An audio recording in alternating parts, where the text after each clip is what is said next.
কিন্তু একটা ছেলে কি পারে ওষুধ খেলেও 5-6 বার একটা মেয়ে 10 ইয়াত করা এনজয় করা। হ্যালো গাইস, তোমরা সবাই কেমন আছো? আমি নুসরাত জাহান মারিয়া প্রতিবার মতো আবার চলে আসছি জল্লাদ শাহজাহান ভাইয়ের কাছে।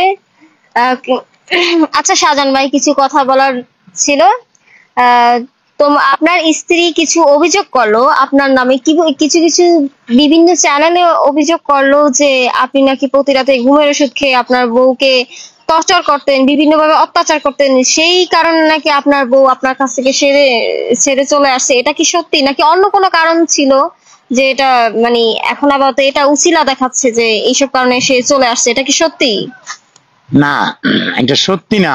বলতে গেলে আমি তো ওর সাথে মনে করেন তেমন কোনো কিছু করতামও না বা তেমন না। হয়তো সম্পর্কটা তো স্বামী স্ত্রীর একটা সম্পর্ক থাকে, কিন্তু ওই রকম ভাবে না। ওইরকম তার কোনো সময় টর্চারিং করতাম না, বলতামও না। কিন্তু সে মানে এই যে আমার টাকা গিলে নিয়ে পলাইছে, এখান থেকে বাঁচার জন্য সে বিভিন্ন মিথ্যা অভিযোগ গিলে আমার নামে দিতেছে।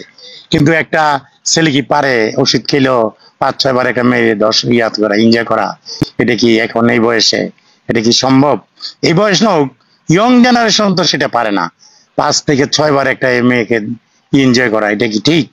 তাহলে তার কথাটা কতটুকু ঠিক করছে না করছে এটা দেশবাসী তো বুঝতেছে, জানতেছে।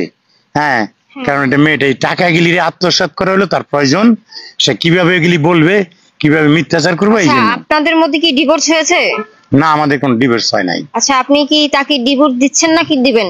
না, আমি ডিভোর্স দিচ্ছি না। সে যদি আমাকে ডিভোর্স দেয় দিয়ে দেখ, আমি দিব কেন? আমি তো বিয়ে করেছি ডিভোর্স দেওয়ার জন্য, আমি ডিভোর্স দেব না। না, এটা যদি এটা আপনি বলতেছেন, সে যদি আপনার কাছে থাকতে না চায়, আপনার নামে বিভিন্ন জায়গায় বিভিন্ন সাংবাদিকের কাছে মিথ্যা অভিযোগ দিচ্ছে যে আপনি তার সাথে এমন ভাবে টর্চার করছেন, তো তার সাথে আপনি থাকতে চাচ্ছেন কেন? আমি তার সাথে থাকতে চাচ্ছি কেন?